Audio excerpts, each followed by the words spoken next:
mean, but let's just do some math, right? Now, the challenge I have with that is a $20 trillion market cap. So people have said it's digital gold, right? Well, all of the gold in the world above ground is like $12 trillion. 비트코인금을 대체할 수 있을까요? 최근 국내 금값이 국제 시세보다 사상 처음으로 20% 이상 높아졌을 정도로 크게 반등을 하고 있죠. 반대로 비트코인은 디지털금이라는 명성과 달리 힘을 못 쓰고 있는 게 현실인데요. 미국의 유명한 투자 전문가이자 헤지펀드 매니저 마크유스코는 특히 비트코인의 4년 주기 이론을 강조하며 장기적인 상승 가능성을 자주 언급하는 인물이죠. 그의 예측과 분석은 암호화폐 투자자들에게 많은 영향을 미치고 있는데요. 그런데 마크유스코의 최근 인터뷰에서는 더 놀라운 이야기가 나왔습니다. 2024 that you were not expecting?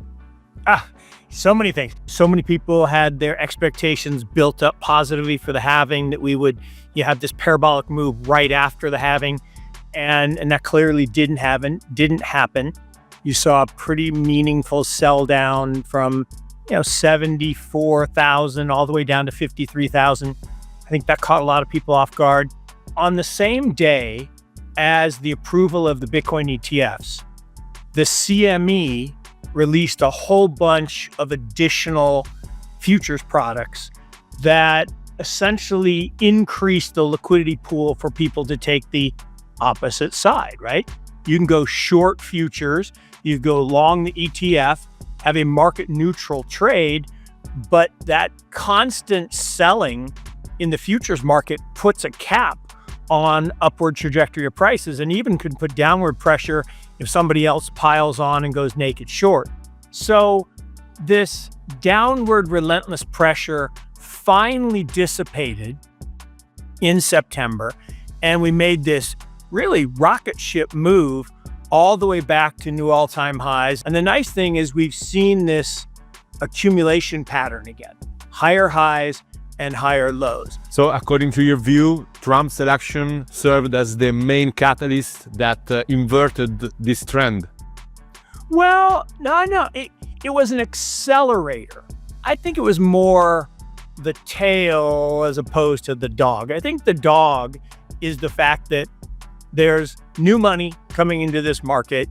The big buyers, right? Some of the other, global large owners continued to buy, and the ETFs just relentless buying. But if no one's willing to sell, then the bid has to keep coming up to encourage people to part with their Bitcoin.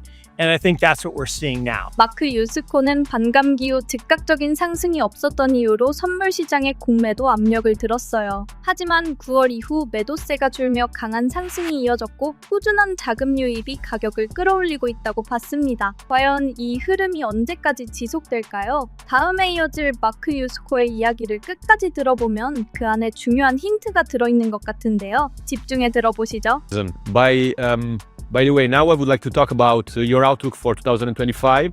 So what are the milestones that you are looking forward to in 2025? I'm pretty sure we're going to talk about the Bitcoin strategic reserve, but maybe you have other. So look, I am still a believer that the 4-year cycle exists. I know there are some now saying that, because of Trump and because of the Bitcoin strategic reserve, and there's going to be this massive movement toward accumulating Bitcoin, and the 4-year cycle is going to go out the window. I'm going to bet that humans are going to human. So my expectation for this year was that fair value, which post-halving was going to be in the 80,000-ish range, somewhere like that, would continue to accrete all the way to somewhere around 100K by where we are today. So to me, fair value is right around that 6-digit level.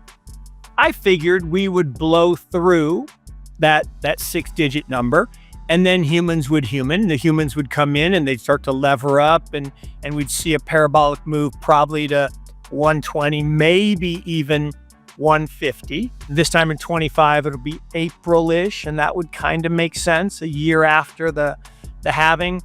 So at that point, we'd hit that ebullient level. Then the question is, do we get the passage of the strategic Bitcoin reserve? Do we get, Tom Lee was on CNBC talking about this, saying that, the exchanges don't have enough Bitcoin on their platforms and people are going to be scrambling for it. Certainly possible. Could that push us well past that 150K range? It's certainly possible. If you think about a bell curve distribution, to me, the most likely is we get to fair value. We go to, call it 50% premium above fair value. So that's in that 150 range. And then, unfortunately, we have another bear market starting mid-year 2025, and we enter crypto winter again. Now, those who think that crypto winter is never going to come again, I'm pretty skeptical of that, personally. I mean, history is, it's interesting. I ask people this all the time. Look at parabolic charts. Show me one. And all I want to see is one. No one's ever been able to show me one. Show me a parabolic chart that goes parabolic and then goes flat. A new higher plateau.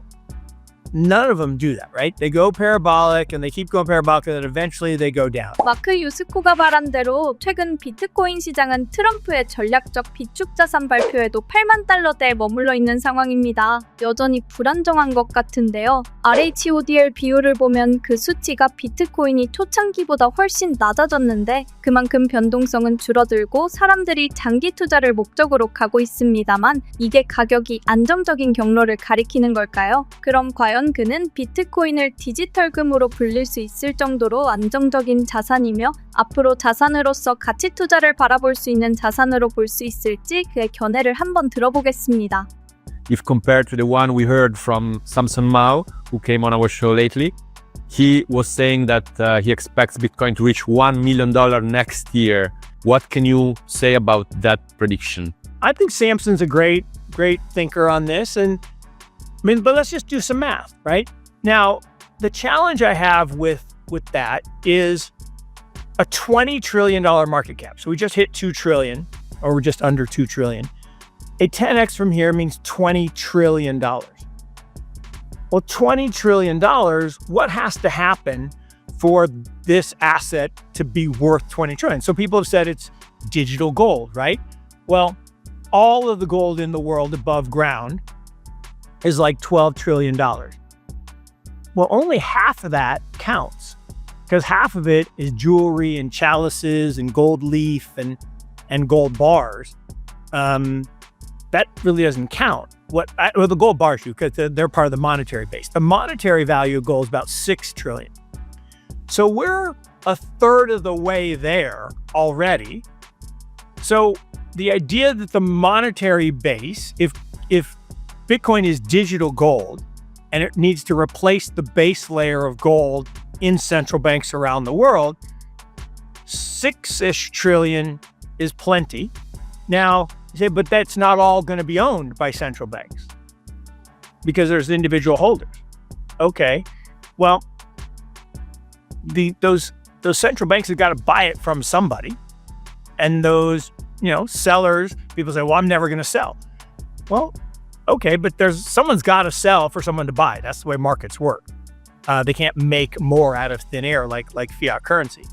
So in that environment, Samson's point is interesting because if I'm a central bank and I say I have to buy 200,000 coins and Tom Lee says there's no one to sell it to me, well, then I got to keep bidding the price up.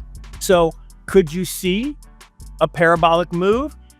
Sure. But the problem I see with that is if the monetary aggregate base has to increase so much in order to displace gold, what does that do to overall prices of everything?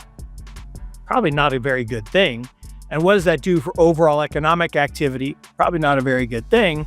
And then what does that do for future demand? So it's all interconnected. 마크는 비트코인이 100만 달러까지 오르기는 어렵다고 봤습니다. 만큼의 금융자산 가치가 6조 달러 수준인데 비트코인이 이를 완전히 대체할 가능성도 낮고 급등하면 시장 불안정성이 커질 수 있다고 했죠. 이처럼 세상이 혼란스럽고 빠르게 변할 때는 끊임없이 새로운 정보를 배우고 습득해야 합니다. 하지만 우리에겐 시간이 너무 한정되어 있죠. 그래서 저는 이 방법을 통해 편하고 빠르게 투자 판단을 하고 있습니다. 바로 인공지능입니다. 불과 얼마 전까지는 사람들에게 크게 주목받지 못했지만 이제는 이미 인간의 지능을 뛰어넘었다고 평가될 만큼 무섭게 발전하고 있습니다. 여러 분야에서 차츰 인간의 업무를 대체하는 모습이 보이고 있죠. 투자 영역도 예외는 아닌데요. 사실 인간의 직관과 판단이 핵심이라고 생각되던 투자 세계에서도 이미 시스템 트레이딩, 퀀트 트레이딩, 알고리즘 트레이딩 등을 통해 AI가 주요 역할을 해왔습니다. 심지어 기관 투자자나 큰 손들의 거래에서 90% 이상을 AI 알고리즘이 차지한다는 말도 있을 정도죠.